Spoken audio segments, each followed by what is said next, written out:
Baik, Assalamualaikum warahmatullahi wabarakatuh. Baiklah, pada kali ini kami dari kelompok 5 akan mempresentasikan hasil kerja kelompok mengenai Docker. Sebelum masuk kepada materinya, izinkan kami memperkenalkan diri terlebih dahulu. Perkenalkan, nama saya Delon dengan NPM 2315061131. Perkenalkan, Perkenal- nama saya Arianti Kartika Dewi dengan NPM 2315061047. Perkenalkan, nama saya Dimas Fakin Nur Aulia Rohman dengan NPM 2315016109. Izin memperkenalkan diri, nama saya Alfi Deo Putra dengan NPM 2315061070. Perkenalkan, nama saya Ramadhani Ahmad dengan NPM 2365061001. Nah, untuk materi pertama itu mengenai pengertian akan dijelaskan oleh teman saya. Silahkan. Baik, untuk yang pertama yaitu pengertian. Jadi, Docker adalah platform open source yang dirancang untuk mempermudah proses pengembangan, pengujian, dan penyebaran aplikasi dengan menggunakan teknologi kontainerisasi. Docker memungkinkan aplikasi untuk berjalan di dalam lingkungan terisolasi yang disebut kontainer, di mana semua komponen yang dibutuhkan aplikasi seperti libraries dan dependensi disertakan di dalam kontainer tersebut. Docker memudahkan proses pengembangan, pengujian, dan penyebaran aplikasi karena memastikan aplikasi akan berjalan sama baiknya di lingkungan pengembang maupun di lingkungan produksi. Kontainer Docker mirip dengan virtual machine, tetapi lebih ringan karena menggunakan kernel sistem operasi yang sama. Tidak membutuhkan seluruh sistem operasi untuk setiap aplikasi. Nah, selanjutnya mengenai cara kerja yang akan dijelaskan oleh teman saya. Baik, di sini saya akan menjelaskan cara kerja. Cara kerja Docker sendiri ada empat. Yang pertama yaitu Docker Image, yaitu template atau blueprint dari aplikasi, termasuk semua dependensi yang dibutuhkan, yaitu libraries, runtime, dan lain-lain. Image ini read only dan dapat diunduh dari Docker Hub atau dibuat sendiri. Contoh image-nya yaitu Ubuntu, Nging, dan Node. Yang kedua yaitu Docker Container. Instansi dari Docker image yang sedang berjalan, setiap kontainer dapat menjalankan aplikasi dengan isolasi lingkungan yang kuat. Kontainer dibangun berdasarkan image dan dapat dijalankan, dihentikan, atau dihapus. Selanjutnya yaitu yang ketiga, Docker Engine. Core dari Docker yang mengelola pembuatan, jalannya manajemen kontainer, dan terdiri dari Docker Daemon yang menangani permintaan API dan CLI atau Command Line Interface. Yang keempat yaitu Docker Hub, yaitu registri resmi dari Docker di mana pengguna dapat menemukan, mengunduh, dan berbagi Docker image. Nah, selanjutnya mengenai komponen utama yang akan dibahas oleh teman saya. Baik, yang selanjutnya adalah komponen utama. Jadi komponen utama pada Docker yang pertama ada Docker file, yaitu file teks sederhana yang mendefinisikan instruksi untuk membangun Docker image. Setiap baris dalam Docker file menginstruksikan langkah-langkah yang harus dilakukan untuk membuat image. Kemudian yang kedua adalah image. Snapshot atau template aplikasi yang siap dijalankan sebagai kontainer. Nah, komponen yang selanjutnya ada kontainer. Jadi kontainer itu adalah instansi dari image yang dijalankan, yang terisolasi dari host dan aplikasi lain. Kemudian ada volume.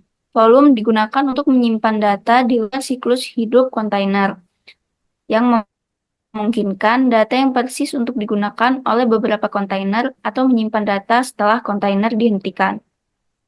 Selanjutnya, pembahasan mengenai perintah dasar dari Docker yang akan dijelaskan oleh teman saya. Oke, baik. Selanjutnya ada perintah dasar. Yang pertama itu yaitu menjalankan kontainer Dockeran, yaitu image underscore name. Kemudian yang kedua itu menghapus kontainer atau menghentikan Docker RM atau stop, yaitu kontainer underscore ID. Kemudian yang ketiga itu melihat daftar kontainer yang sedang berjalan, yaitu Docker PS, spasi PS. Kemudian yang keempat itu ada mengunduh image dari Docker Hub, yaitu Docker spasi pull, dalam kurung image underscore name. Kemudian yang kelima itu yaitu membangun image dari Docker file, yaitu Docker spasi build spasi negatif strip T, yaitu image underscore name. Selanjutnya itu melihat daftar image lokal, yaitu Docker spasi image. Nah, selanjutnya mengenai kelebihan di Docker sendiri. Untuk kelebihan Docker sendiri itu ada beberapa. Yang pertama itu portabilitas. Docker memastikan aplikasi berjalan secara konsisten di berbagai lingkungan, dari pengembangan hingga produksi. Yang kedua itu ada pengembangan yang lebih cepat. Dengan menggunakan kontainer, pengembang bisa dengan cepat membangun, menguji, dan mendistribusikan aplikasi. Dan yang ketiga ada isolasi. Setiap kontainer berjalan secara terisolasi, menghindari konflik antara aplikasi yang berjalan di sistem yang sama. Yang keempat, ada efisiensi sumber daya. Kontainer menggunakan lebih sedikit sumber daya dibandingkan dengan virtual machine, membuatnya cocok untuk aplikasi skala besar. Yang terakhir ada skalabilitas. Docker mendukung pengelolaan aplikasi skala besar dengan kontainerisasi yang memudahkan pengembang untuk menambah atau mengurangi jumlah instansi aplikasi sesuai kebutuhan. Nah, untuk demonstrasi Docker itu sendiri akan dijelaskan oleh teman saya. Nah, selanjutnya saya Ramadhani Ahmad akan mendemonstrasikan Docker. Nah, di sini pertama-tama kita bisa membuka Docker desktopnya. Nah, untuk itu yang dapat dilakukan yaitu kita dapat mengetik terminal, mengklik terminal di bawah ini, lalu kita cek image-nya apakah sudah ada atau belum dengan mengetik Docker image, lalu enter. Nah, di sini dapat kita lihat kalau image-nya itu belum ada, atau dengan cara gampang kita bisa mengklik image di sini, dan di sini kita dapat lihat kalau image-nya memang belum ada. Nah, untuk menambahkan image kita bisa mengetik pada terminal yaitu docker